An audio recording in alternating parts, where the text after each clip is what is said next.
Shalom, salam berkat dari kami untuk pendengar sekalian. Saat ini pendengar akan diberkati dengan program Hari Ini Harinya Tuhan bagian yang ke-8. Sebuah program rohani tentang doktrin Alkitab yang menolong kita untuk semakin tertanam dalam kebenaran firman dan bertumbuh dalam kemuliaan. Bersama hambanya, Pendeta Gilbert Lumwendong, STH. Banyak orang merasa doktrin Alkitab sebagai sesuatu yang membingungkan. Tetapi tahukah saudara bahwa doktrin Alkitab intinya adalah memahami Alkitab dengan benar, dengan pemahaman yang sistematis, sehingga kita terus dapat tertanam di dalam kebenaran firman, sehingga kita terus bertumbuh di dalam kemuliaan Allah. Buka hati saudara sekalian untuk menerima berkat-berkat firman-Nya hari ini. Sadarkah saudara bahwa harta terbesar yang dapat kita miliki dalam hidup ini adalah firman Tuhan? Lalu mungkin saudara berkata, aduh itu mah terlalu gimana ya pendeta ya, rasanya terlalu ya dirohani-rohaniin gitu. Kayaknya kan harta terbesar kalau kita udah punya rumah lah minimal, kalau kita udah punya mobil lah, kalau kita udah punya jaminan kesehatan lah, minimal ya ada gaji bulanan lah ya kan. Tapi saudara gue yang kasih dalam Tuhan, sekali lagi saya mau bilang segala fasilitas hidup dapat diambil dari hidup kita, tetapi harta terbesar yang dapat kita miliki dalam hidup kita adalah firman Tuhan. Selama kita punya firman dalam hidup kita, kita tidak akan pernah susah, kita tidak akan pernah menderita, karena firman itu yang mencukupi segalanya dalam hidup kita. Haleluya. Kalau saudara tanya, lu kenapa firman Tuhan adalah harta terbesar dalam hidup kita? Yang pertama saya pelajari, karena firman Tuhan mengarahkan kita untuk meraih hari depan yang cemerlang. Saudaraku yang kekasih dalam Tuhan, orang-orang yang berpegang pada firman Tuhan, orang-orang yang mengerti firman Tuhan, orang-orang yang berjalan seturut dengan firman Tuhan, tidak mungkin gagal dalam hidupnya. Tuhan akan memberikan semangat, kekuatan, dorongan baru baginya untuk meraih hari depan yang cemerlang, saudara-saudara. Sehingga tidak ada alasan buat orang-orang yang berpegang pada firman Tuhan harus hidup susah, karena orang-orang yang berpegang pada firman Tuhan selalu akan meraih hari depan yang cemerlang. Haleluya. Yang kedua saya pelajari, mengapa firman Tuhan adalah harta yang terbesar? Karena firman Tuhan memberi kebijaksanaan buat kita untuk menyelesaikan persoalan. Saudaraku, kita harus jujur bahwa hidup ini adalah rangkaian persoalan. Suka atau tidak suka, kita akan menghadapi begitu banyak persoalan dalam hidup kita. Tetapi sebagai hamba Allah, saya mau ingatkan buat setiap saudara, firman Tuhan memberikan kebijaksanaan. Kenapa? Karena firman Tuhan menjauhkan kita dari segala hawa nafsu dunia, dari segala keinginan-keinginan dosa, dari segala tawaran-tawaran daging. Jadi kita dituntun pada kehendak Allah yang sempurna, sehingga kita tahu apa yang Tuhan kehendaki, dan kita menjadi orang yang bijaksana, sehingga persoalan tidak kita selesaikan dengan amarah, kebencian, dendam, kepahitan, hal daging dan duniawi, tapi masalah kita selesaikan dengan hikmat kebijaksanaan yang Roh Kudus turunkan buat kita. Haleluya. Jadi ingat, firman Tuhan mengarahkan kita untuk meraih hari depan yang cemerlang. Yang kedua saya pelajari, firman Tuhan memberikan kebijaksanaan buat kita untuk menyelesaikan setiap persoalan.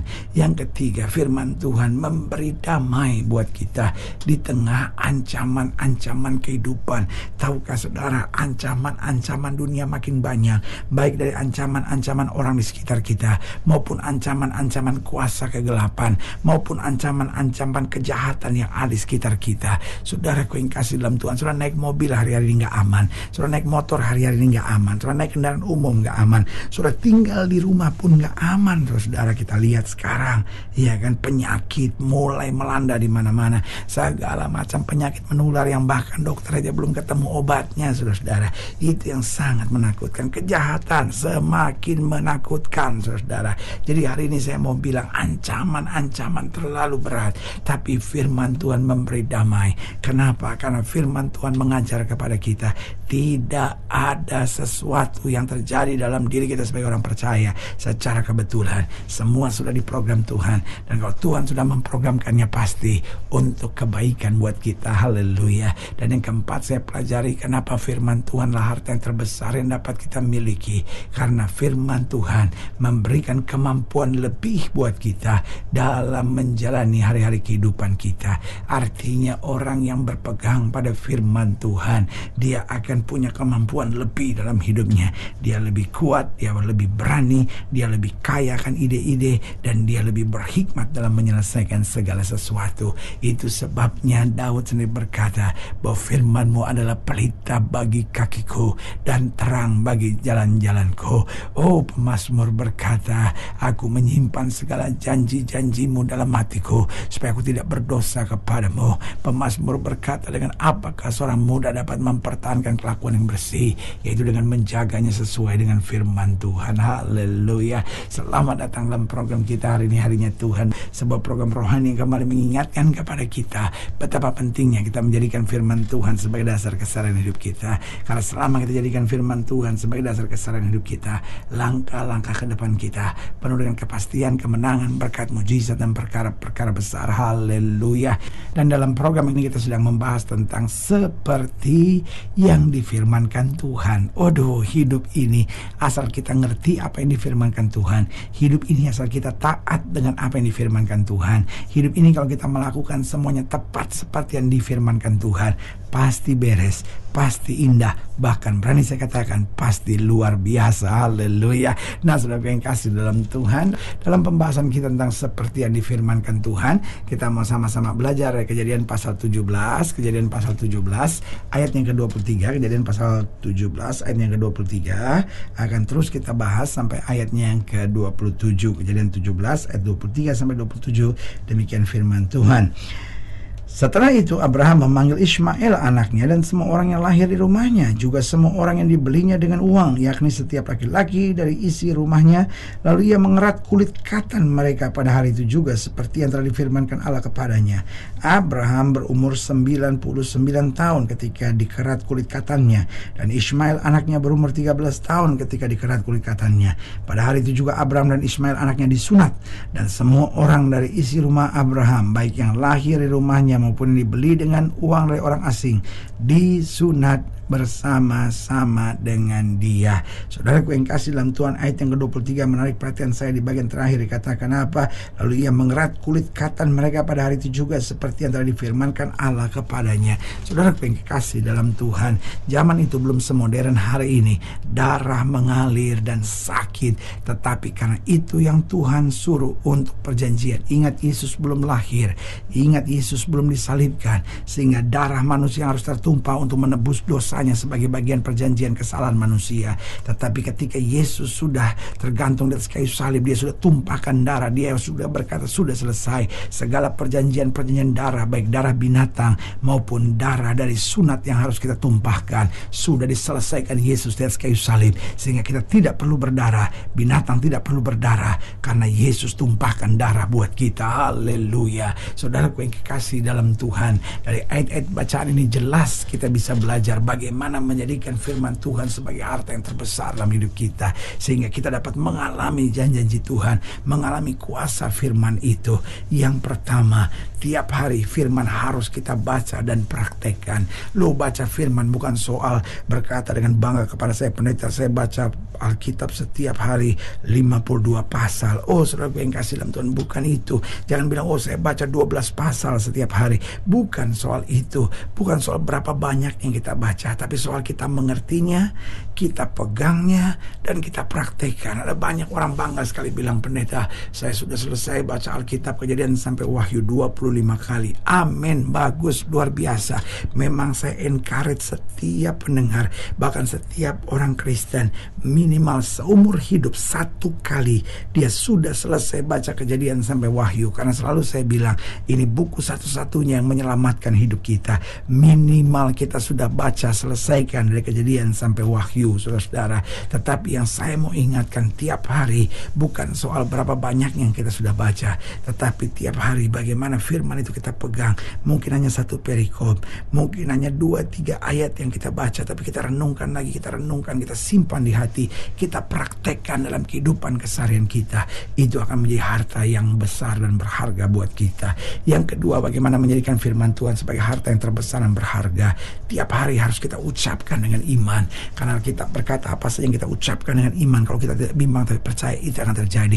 Jadi firman yang jadi rema dalam hidup kita, firman yang pop off buat kita, firman yang nyata buat kita, itu kita ucapkan setiap hari. Kita ucapkan, saya percaya bahwa saya naik dan tidak turun. Saya percaya bahwa Tuhan akan menjadi perisai buat saya. Oh, saya percaya satu orang bertobat, seluruh isi rumah tangga diselamatkan. Jadi ucapkan perkataan firman, karena ini akan membangkitkan iman kita untuk melihat janji Tuhan dinyatakan. Lalu yang ketiga, bagaimana kita menjadikan firman Tuhan sebagai harta yang terbesar dan berharga dalam hidup kita. Yang pertama, tiap hari harus dibaca dan dipraktekkan. Yang kedua, tiap hari harus diucapkan dengan iman.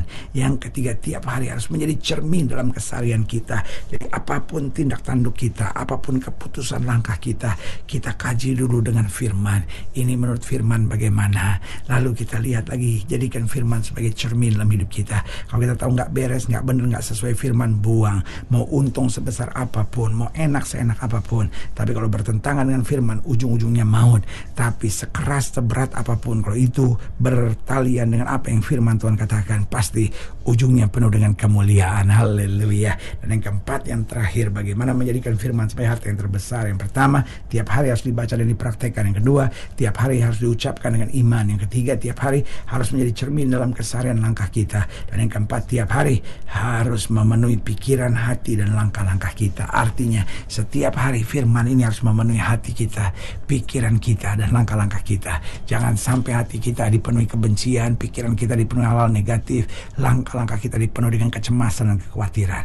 Tapi kalau kita diisi dengan firman, Alkitab berkata apa? Jika kamu tinggal dalam aku dan firmanku tinggal dalam kamu, minta apa saja, maka aku akan memberikan kepadamu. Haleluya. Saudaraku yang kekasih dalam Tuhan, jika saudara ingin dilayani lebih jauh, hubungi kami melalui telepon, hubungi kami melalui surat, kunjungi website kami, karena kami ada untuk membawa Bapak Ibu saudara senantiasa lebih dekat pada Tuhan dan mengalami kasih kuasa mujizat yang luar biasa. Haleluya. Secara khusus melalui program ini juga saya mau berdoa buat siapa yang sakit, siapa yang berbeban berat, karena saya percaya bahwa bagi Allah tidak ada perkara yang mustahil.